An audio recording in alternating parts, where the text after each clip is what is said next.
Gracias a todos. Antes de iniciar, deseo exponerles la carta que hemos recibido del señor Icaza, el director del Departamento para la Cooperación y la Observación Electoral, y que por cuestiones de salud no va a poder hacerse presente en este Consejo Extraordinario, y en vez de, en sustitución de él, va a hablar la señora Brenda Santamaría.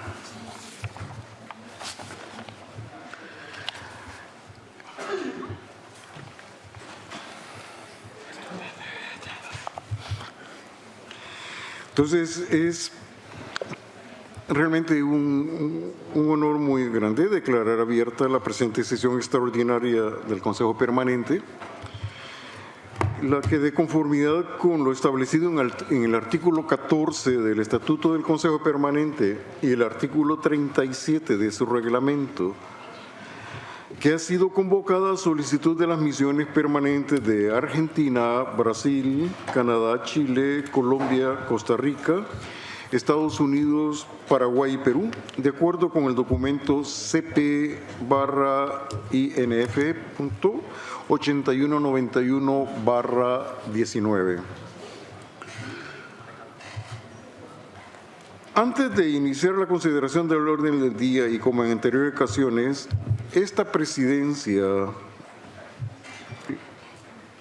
quiere invitar a las distinguidas delegaciones y al público que nos acompaña para que reconozcamos el carácter respetable y simbólico del recinto donde nos encontramos en este momento. Es el Salón Simón Bolívar, asiento del Consejo Permanente de la Organización de los Estados Americanos y el escenario donde desarrollamos el diálogo político por excelencia de los asuntos hemisféricos.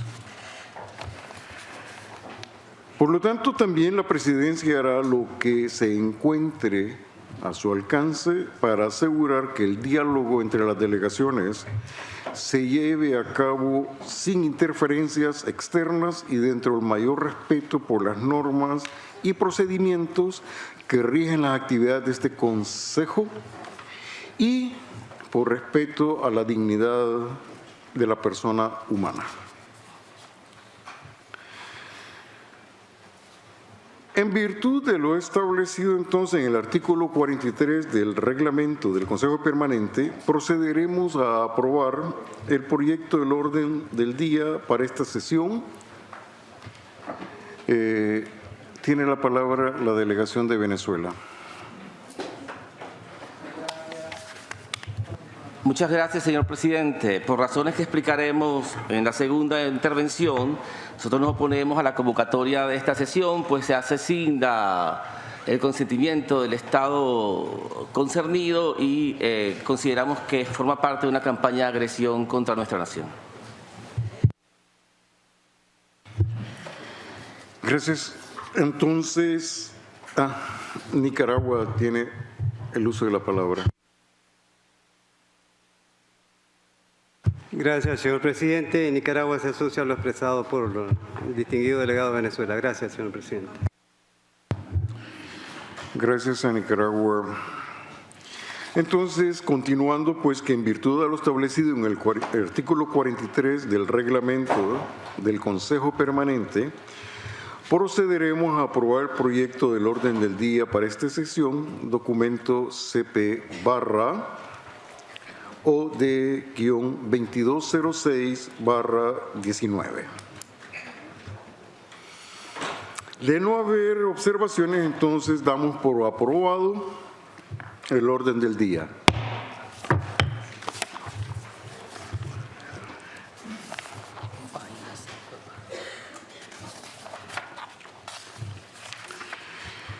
Procederemos entonces con el segundo punto en el orden del día, que corresponde a la consideración del tema seguimiento de CP/RES.1117, paréntesis 2200/19, del 10 de enero del 2019 sobre la situación de Venezuela.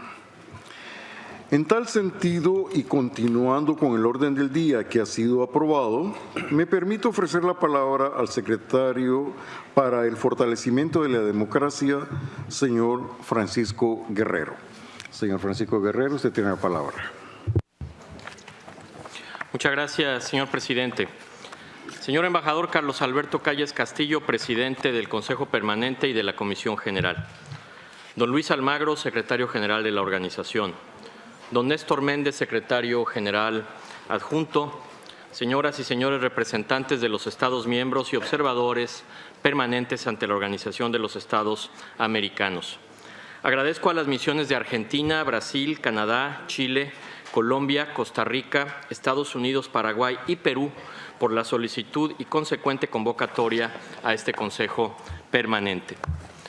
El artículo 3 de la Carta Democrática Interamericana establece los elementos esenciales de la democracia representativa. Primero, el respeto a los derechos humanos y las libertades fundamentales. Segundo, el acceso al poder y su ejercicio con sujeción al Estado de Derecho. Tercero, la celebración de elecciones periódicas, libres, justas y basadas en el sufragio universal y secreto. 4, el régimen plural de partidos y organizaciones políticas. Y finalmente, la separación e independencia de los poderes políticos. Desde su llegada al poder, el régimen de Nicolás Maduro ha ido suprimiendo cada uno de estos componentes.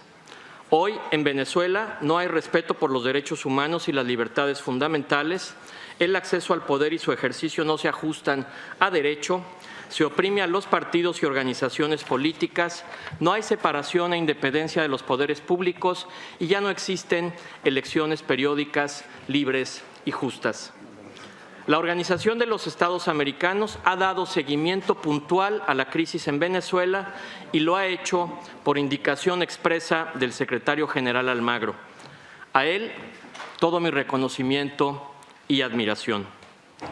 Los informes producidos por la Secretaría constituyen un acervo fundamental para comprender el proceso de erosión acelerada que nos ha llevado al exterminio de la democracia en Venezuela.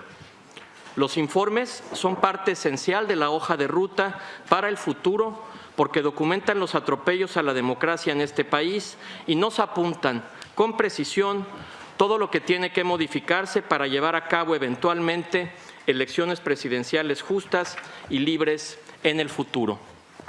El 10 de noviembre de 2015, a propósito de las elecciones parlamentarias de aquel año, el secretario general envió una primera comunicación a la presidenta del Consejo Nacional Electoral, Tibisay Lucena, manifestando sus preocupaciones por las condiciones de la campaña electoral.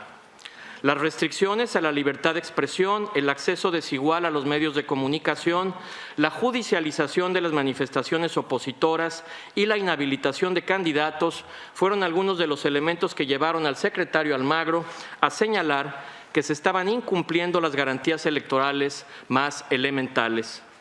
Desde entonces, el secretario general envió a la presidencia de este Consejo Permanente 4 informes, uno en 2016 y 3 en 2017. En estos advirtió sobre el desmantelamiento paulatino pero constante de las instituciones democráticas en Venezuela.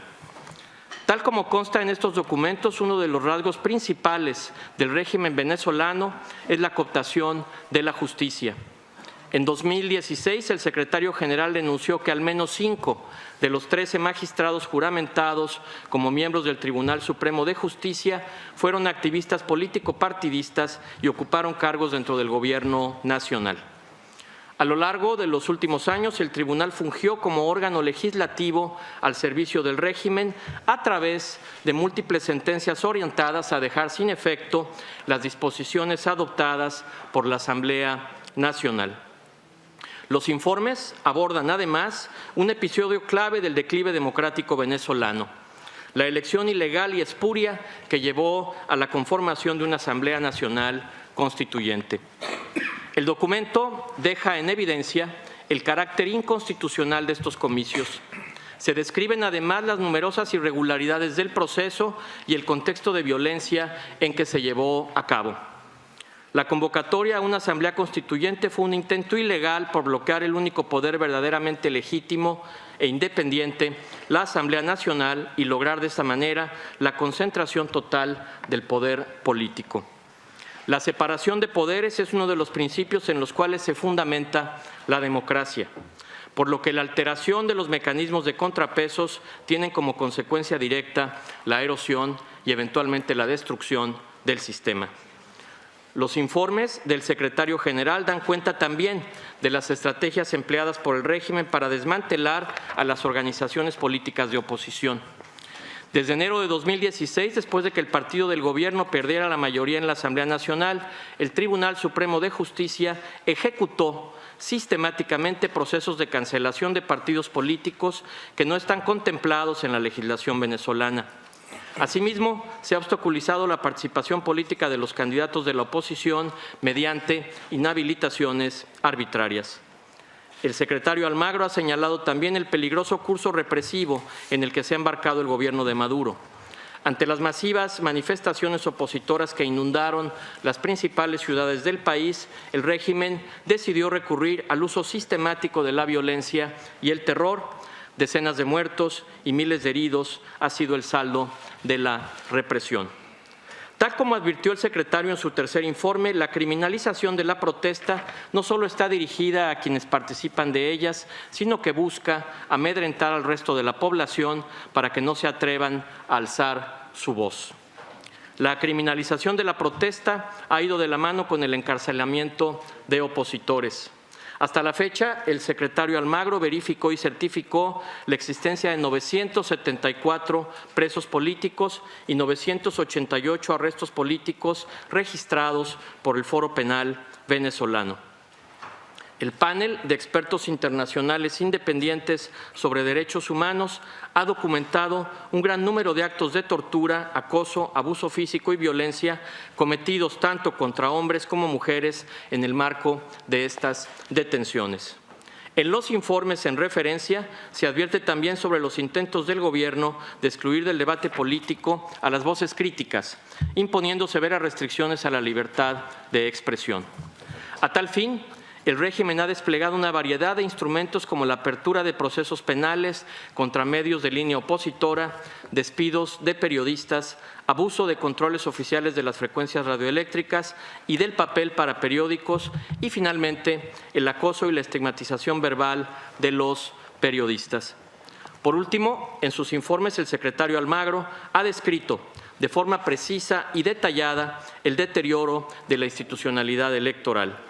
La falta de independencia del Consejo Nacional Electoral no ha permitido que en Venezuela se cuente con las garantías necesarias para el desarrollo de comicios libres y justos.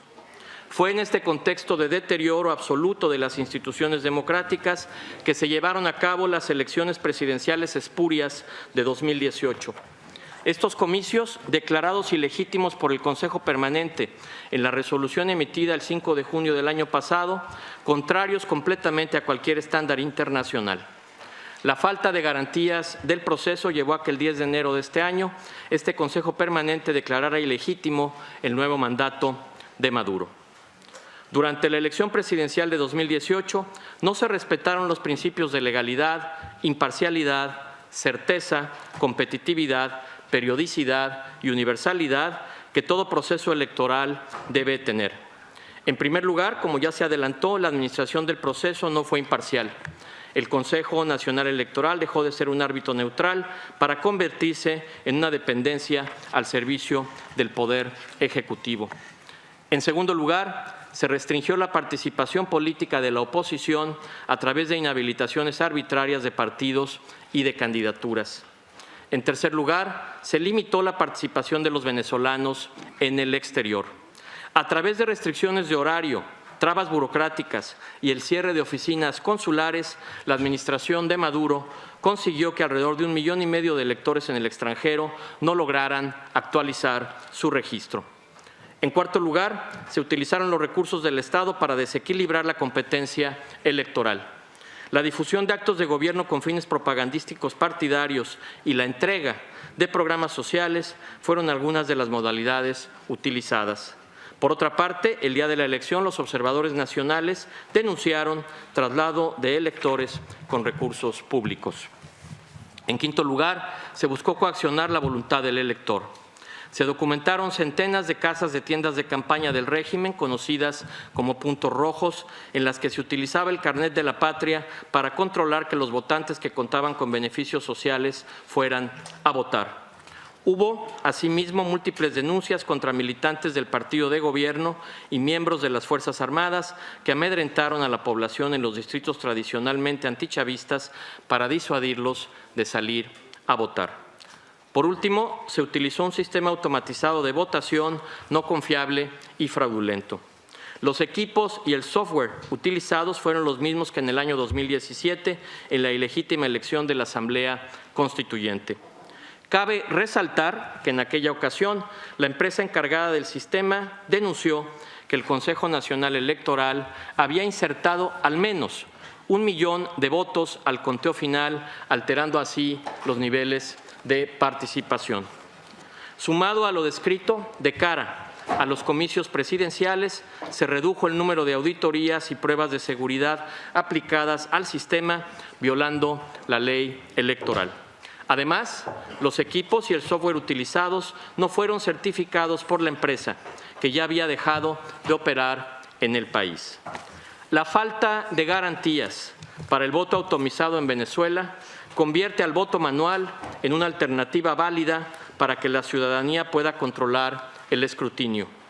Así lo manifestó el Tribunal Supremo de Justicia Legítimo.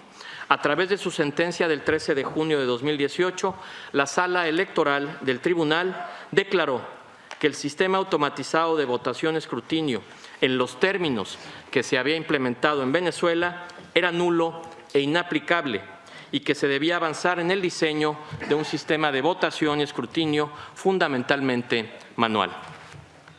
Las razones expuestas dejan en evidencia que es necesario, yo diría urgente, sanear a profundidad el sistema electoral. El secretario general ha sostenido en reiteradas oportunidades que la única salida a la profunda crisis que vive Venezuela es organizar elecciones libres, transparentes y competitivas en la que los ciudadanos y las ciudadanas puedan decidir quién deba gobernar al país. Venezuela necesitará en su momento un nuevo presidente electo por el pueblo. Para poder llevar a cabo las elecciones presidenciales eventualmente, es una condición sine qua non la salida de Nicolás Maduro. Por otro lado, aun cuando Maduro deje de usurpar la presidencia, los gobernadores que apoyan al régimen, 17 de 23, retendrán resortes de poder. Debido a esto, será fundamental garantizar que el control territorial de líderes locales y los recursos de los estados no sean utilizados para torcer la voluntad de los votantes.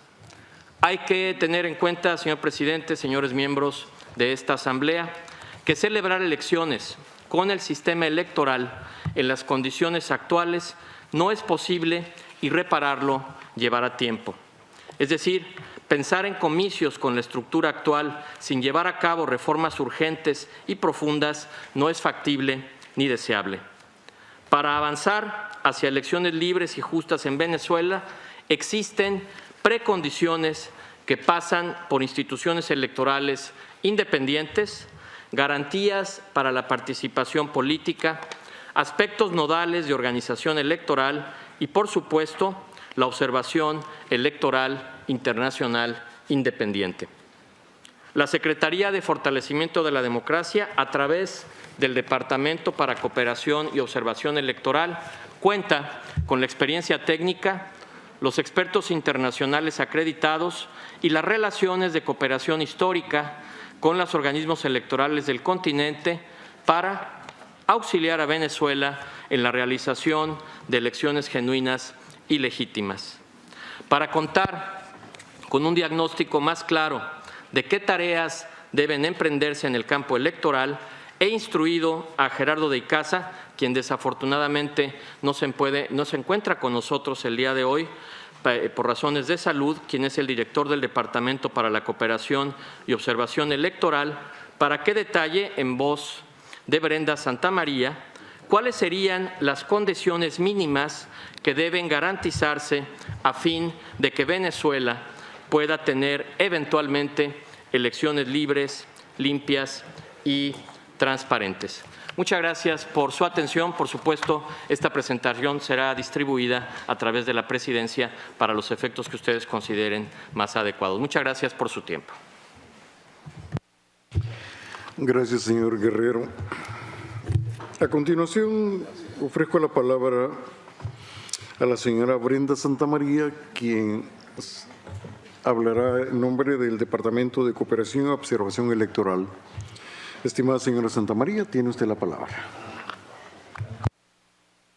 Embajador Alberto Calles Castillo, presidente del Consejo Permanente y de la Comisión General, señor Luis Almagro, secretario general, señor Néstor Méndez, secretario general adjunto, señoras y señores representantes de los Estados miembros y observadores permanentes ante la OEA. El retorno de la democracia a Venezuela no es un tema de tiempos, sino de condiciones. Un proceso electoral transparente y confiable requiere avanzar en una serie de medidas que garanticen que habrá competencia electoral y que los resultados reflejarán la voluntad del pueblo. Deseo hacer énfasis en la aseveración del secretario Guerrero, quien indicó que es imposible que en Venezuela haya elecciones genuinamente libres y justas en un breve plazo y sin cumplir condiciones específicas.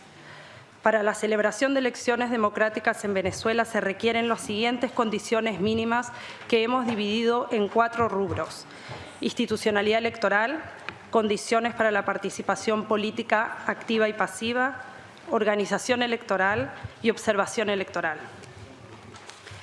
En cuanto a la institucionalidad electoral, se necesita una autoridad independiente e imparcial. Los rectores y directores principales del Consejo Nacional Electoral no deben tener vínculos partidarios y deben ser independientes de los órganos de gobierno. No basta con cambiar a los 8 rectores, eso es lo mínimo. Los mandos superiores y medios del CNE también deben ser renovados. La integración apartidista de los organismos electorales subalternos también es necesaria.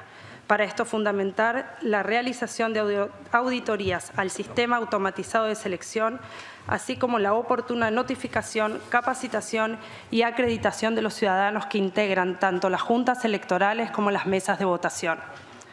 Abundando sobre lo que ha manifestado el secretario Guerrero, existe la necesidad de que todos los sistemas informáticos que se utilizan durante las distintas etapas del proceso electoral, no solo el día de la votación, puedan ser revisados y auditados por las fuerzas políticas, la sociedad civil y la observación electoral. Es altamente probable que estos sistemas requieran ser rediseñados y reconfigurados. Solo de esta manera se podrá confiar en estas herramientas tecnológicas. En cuanto a las condiciones para la participación política activa y pasiva, el voto debe ser universal.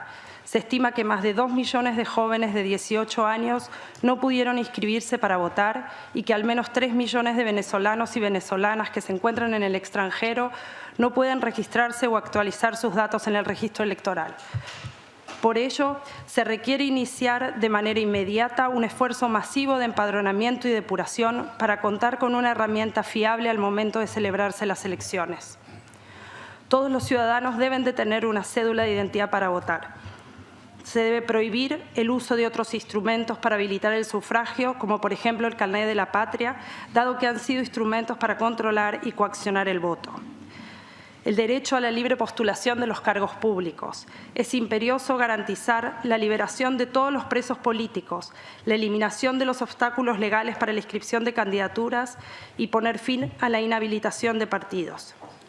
No es posible tener una elección libre sin desmantelar el esquema de coacción construido a partir de relacionar el programa de distribución de alimentos CLAP, las tiendas de campaña fuera de los locales de votación conocidas como puntos rojos, el carnet de la patria y el voto.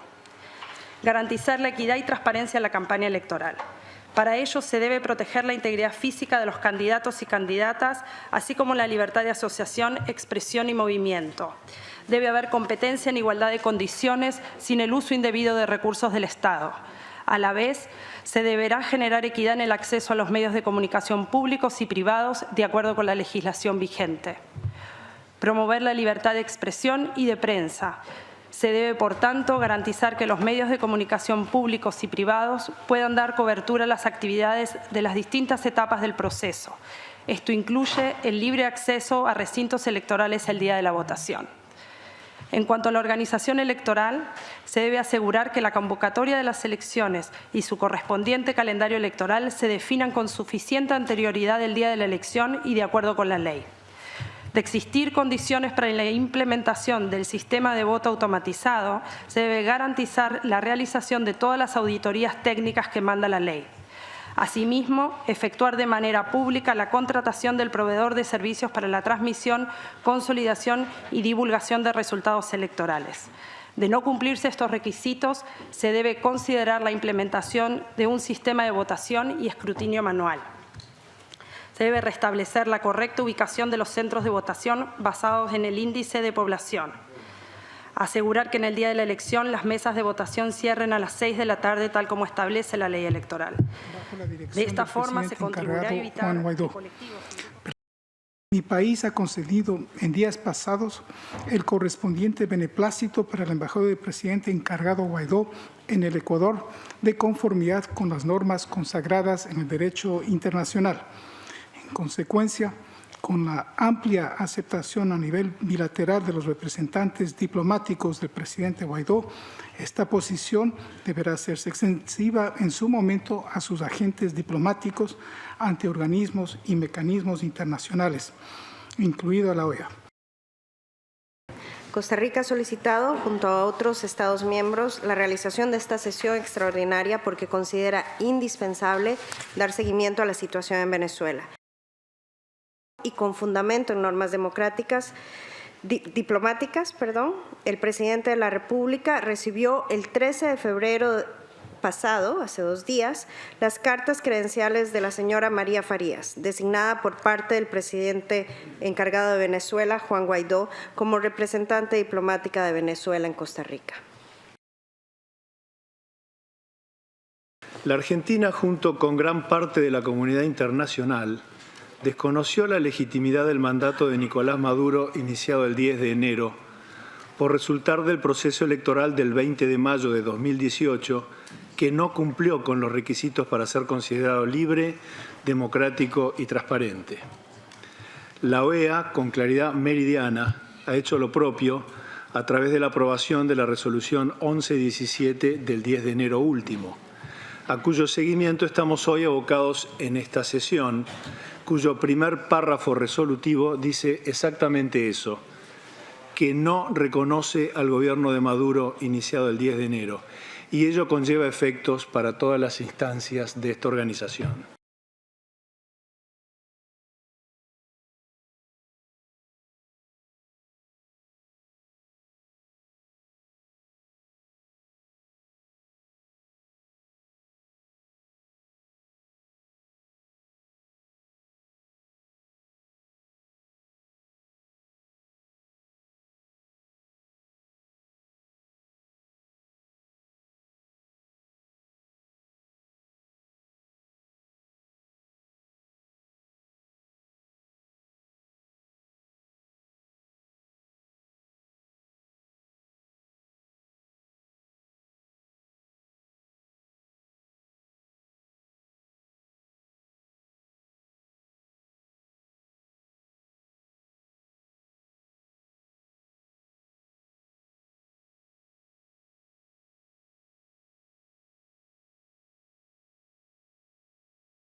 Estados Unidos tiene el uso de la palabra. Thank you, Mr. Chairman. Muchas gracias, presidente. El 10 de enero, este Consejo Presidente decidió que fue inválida el segundo mandato del presidente Maduro.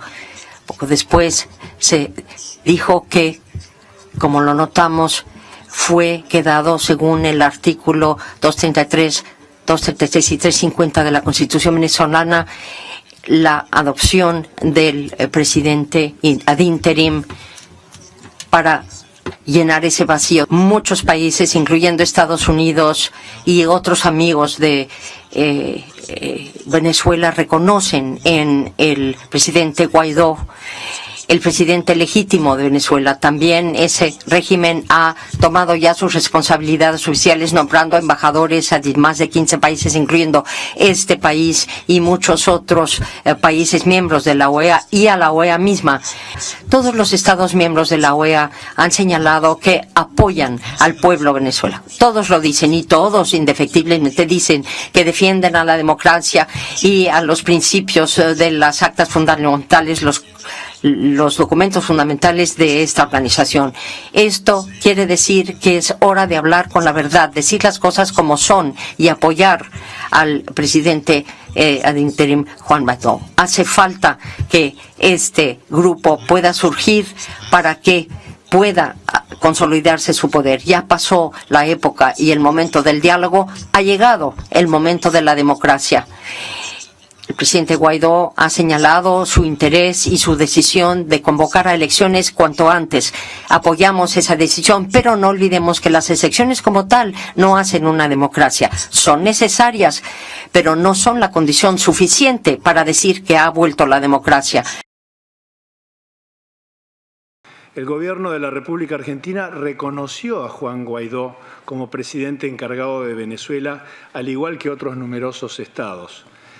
Y esta oportunidad, la de este Consejo Permanente, es útil asimismo para reiterar dicho reconocimiento por parte de mi país, y por ello mi país no reconoce a las delegaciones que representan al régimen de Maduro en organismos internacionales. Muchas gracias, señor presidente, señor secretario general. Estimados colegas, representantes permanentes, delegados, observadores permanentes y público presente. Brasil fue uno de los países que solicitó la convocatoria de esta sesión extraordinaria con el objetivo de dar seguimiento a la resolución 1117 que este Consejo aprobó el 10 de enero. El hecho de que el proceso electoral en Venezuela fue fraudulento. El simulacro de elecciones en 2018 fue denunciado por Brasil y por varios países de la región. Y la falta de legitimidad se reconoció en la resolución 2929 que aprobamos en la última Asamblea General de la organización. Consideramos que ese proceso electoral fue jurídicamente nulo, lo que en la práctica genera un pseudomandato de Nicolás Maduro. Tanto es así que en la resolución 1117, cuyo seguimiento tratamos hoy, el Consejo Permanente se pronunció claramente sobre la ilegitimidad del mandato de Nicolás Maduro a partir de enero pasado. En ese sentido, entendemos como corolario que la resolución 1117 debe servir de base para excluir la participación en este Consejo y en los demás órganos de la organización a representantes designados por el régimen de facto. En varios casos anteriores a lo largo de la historia de la organización, hubo representantes legítimos de nuestros países que permanecieron en la silla de sus países para pedir la aplicación de los mecanismos de defensa de la democracia contra regímenes ilegítimos que habían usurpado el ejercicio del poder. Hoy tenemos que reconocer, y hasta con cierto grado de consternación institucional, que representantes de un régimen de facto ocupan indebidamente un lugar en la mesa que la carta de esta organización destina únicamente a los gobiernos democráticos de nuestro hemisferio. Señor presidente, para el gobierno de Brasil, las iniciativas recientes de diálogo, a pesar de que pueda considerarse que estaban bien intencionadas, no son útiles, no son productivas, porque parten de la premisa equivocada de que un representante del régimen de facto puede considerarse legítimo en cualquier mesa de negociación. Las autoridades constitucionales del Poder Ejecutivo venezolano actualmente son el presidente Juan Guaidó y las autoridades designadas por la Asamblea Nacional.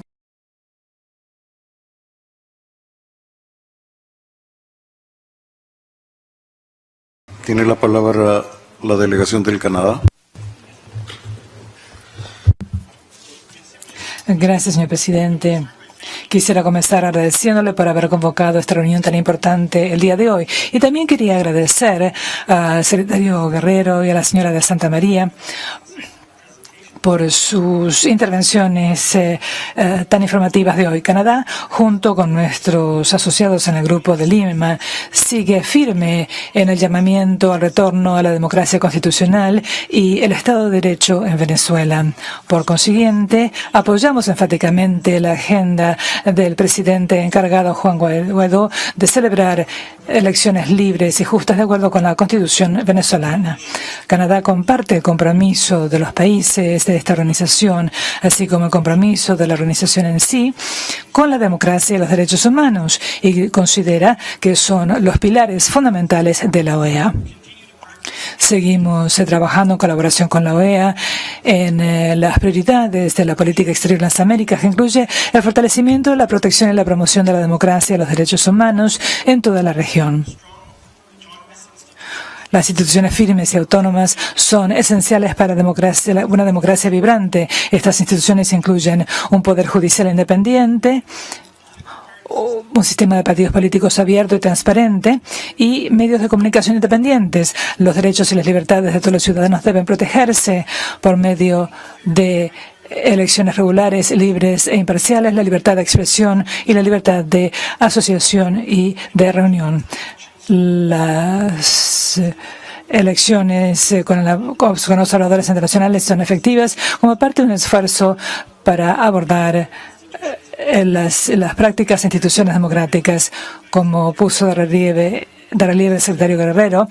Los últimos procesos electorales en Venezuela han tenido profundos defectos y no han cumplido las normas internacionales ni han sido justas e imparciales desde ningún punto de vista. La OEA tendrá un papel importante que desempeñar en la reconstrucción de la capacidad del país para celebrar elecciones creíbles, y Canadá agradece a DECO por haber establecido los puntos fundamentales de una hoja de ruta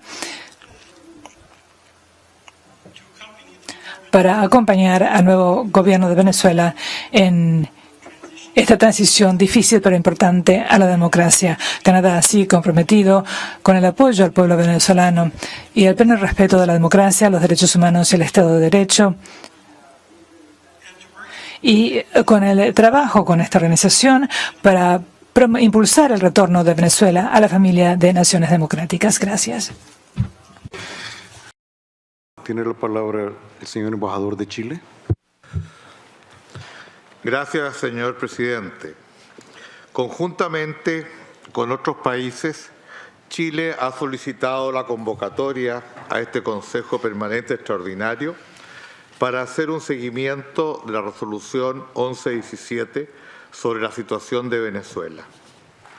Dentro de este seguimiento, en primer lugar, constatamos la profundización de la catástrofe humanitaria que ha llevado a la dictadura que ha usurpado el poder en ese país. Queremos reiterar, en concordancia con la Constitución de Venezuela y la resolución 1117 del Consejo Permanente del pasado 10 de enero, que declaró la ilegitimidad de la dictadura de Maduro, nuestro reconocimiento a Juan Guaidó como el presidente encargado de Venezuela y, por tanto, a todos sus representantes internacionales, tanto a nivel bilateral como multilateral. Es así como Chile ya ha reconocido a un embajador de la Asamblea Nacional de Venezuela. Muchas gracias, señor presidente. Tiene la palabra el señor embajador de Panamá. Muchísimas gracias, señor presidente. Ante todo, agradecemos la convocatoria de esta sesión extraordinaria del Consejo Permanente para darle seguimiento a la resolución 1117 de 10 de enero pasado. En el marco de esta sesión extraordinaria, el Gobierno de Panamá reafirma su posición adoptada el 10 de enero pasado, fecha en la cual se aprobó en este Consejo la resolución sobre la situación en Venezuela, a la que hoy tenemos por objeto dar seguimiento. Dicha resolución reconoció a la Asamblea Nacional de Venezuela como el órgano de representación democrática que ejerce la dirección política legítima en ese país.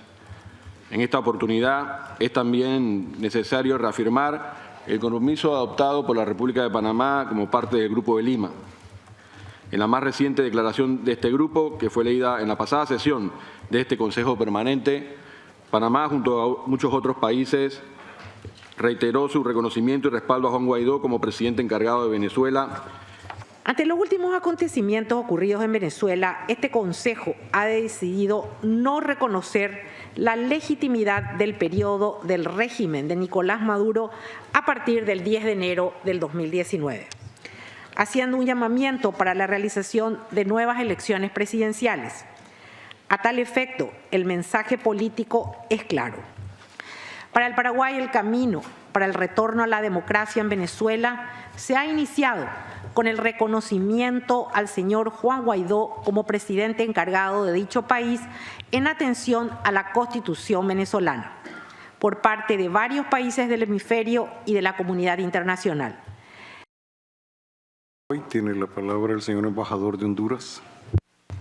Gracias, señor presidente. El pasado 23 de enero, Honduras y otros países que conformamos el Grupo de Lima reconocieron oficialmente al ciudadano Juan Gerardo Guaidó Márquez como presidente interino de la República Bolivariana de Venezuela, emitiendo un comunicado que compartimos y ratificamos.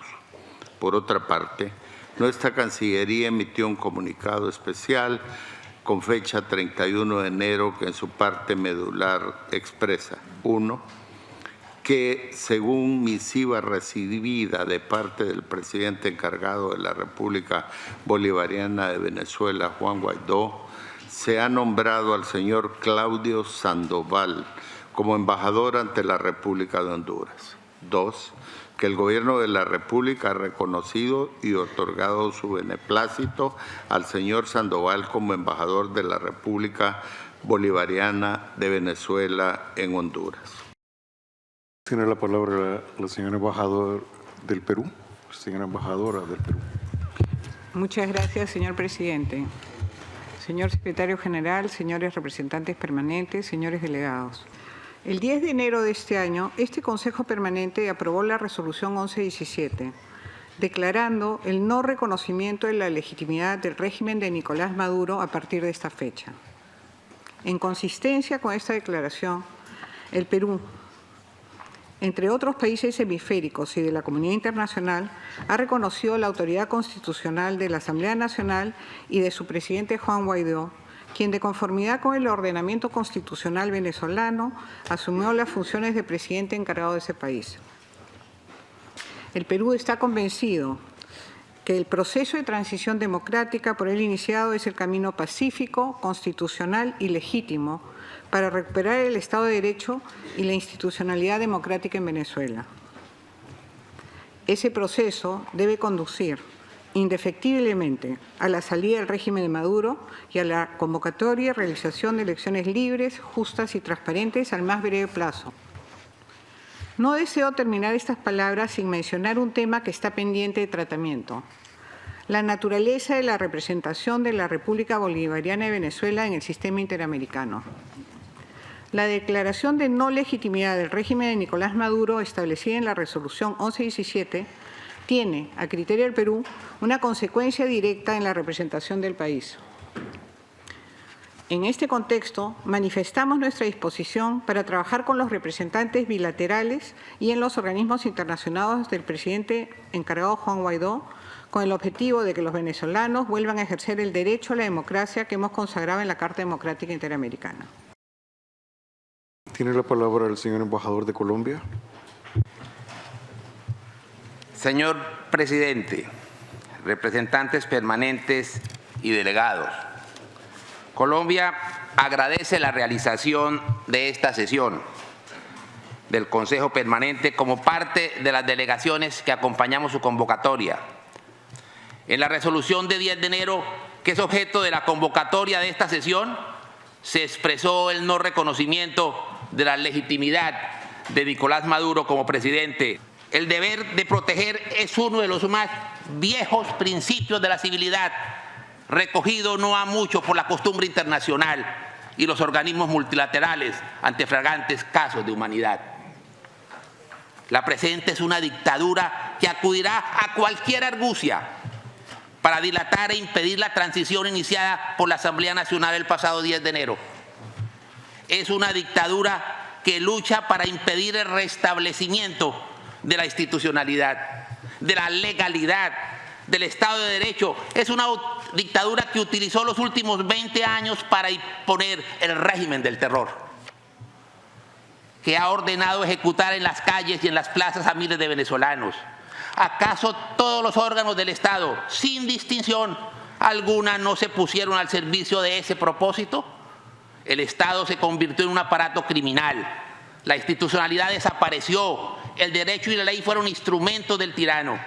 El derecho a la vida, a la propiedad, todas las libertades fueron conculcadas y para ello utilizó un auténtico ejército de ocupación, el ejército cubano. Más de 22.000 hombres encargados de refinar la represión y el Estado policía manejan las funciones migratorias, la identificación, todo el sistema notarial y registrar, el sistema portuario, la Dirección General de Contrainteligencia Militar, el SEBIN, las Fuerzas Armadas Especiales que tienen como función la represión selectiva. Esta sí es una auténtica intervención militar, consentida por quienes ilegítimamente detentan el poder, pretendiendo perpetuarse. A lo anterior se suman los grupos parapoliciales más conocidos como colectivos y hasta organizaciones terroristas, son cobijadas y protegidas. Convirtió al Estado venezolano en un Estado protector y promotor del terrorismo. Allí el Ejército de Liberación Nacional, el que mata en Colombia a niños y a viudas y a policías inermes, con el pasado atentado a la escuela de cadetes, con el auspicio y la complacencia del gobierno, tiene presencia en más de 12 estados, explotando y administrando minas de oro, de diamante y de coltán, ejerciendo control en zonas claves del llamado arco minero del Orinoco, cobrando vacunas a empresarios para permitir la salida del oro. Por supuesto que la explotación de esa minería ilegal tiene como propósito la compra de armamento para hacer terrorismo en Colombia. Pero igualmente reclutan menores para actividades de narcotráfico y minería ilegal. Son miles de niños venezolanos provenientes de los estados de Zulia, de Táchira, de Apure, de Bolívar, de Amazonas, de Barinas, de Mérida y de Falcón, en las garras de estos terroristas con la complacencia y el auspicio del usurpador. El 75% de los niños y adolescentes venezolanos que abandonaron los estudios en poblados de frontera en 2018 tienen vinculación directa o indirecta con esa organización terrorista y otros afines. En algunas zonas de los estados fronterizos se les encarga la distribución de las cajas de alimentación CLAP. Como si lo anterior fuera poco, permite igualmente la utilización de frecuencias para que funcionen en su territorio varias emisoras de esa organización terrorista. El 43% de los integrantes del Ejército de Liberación Nacional se encuentran en territorio venezolano, es decir, cerca de 1.050 guerrilleros. Ayer el señor presidente del Tribunal Supremo de Justicia venezolano, Miguel Ángel Martín, lo dijo con toda claridad y sin la menor excitación en el acto de ayuda humanitaria celebrado en el Salón de las Américas, un hecho que hace rato trascendió los pasillos de la inteligencia militar para refugiarse en la opinión pública regional. Lo que hoy hay en Venezuela es una auténtica empresa criminal internacional de la que hacen parte varios estados y organizaciones criminales. No estamos frente a un presidente débil que requiera la solidaridad internacional para obtener gobernabilidad en beneficio del pueblo. No.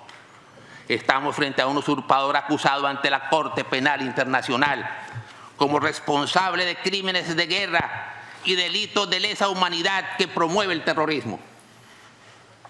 El único diálogo posible es para finiquitar su salida entregando el poder y cumpliendo la Constitución que ellos mismos redactaron y aprobaron. Presidente, finalmente, permítame expresar que Colombia seguirá acompañando todos los esfuerzos y redoblando su trabajo para que la democracia se recupere en Venezuela por la vía constitucional, tal como lo viene realizando el presidente Guaidó y su equipo. Por ello, esta delegación no reconoce delegados que representen la autoridad ilegítima de Nicolás Maduro en los espacios políticos de esta organización.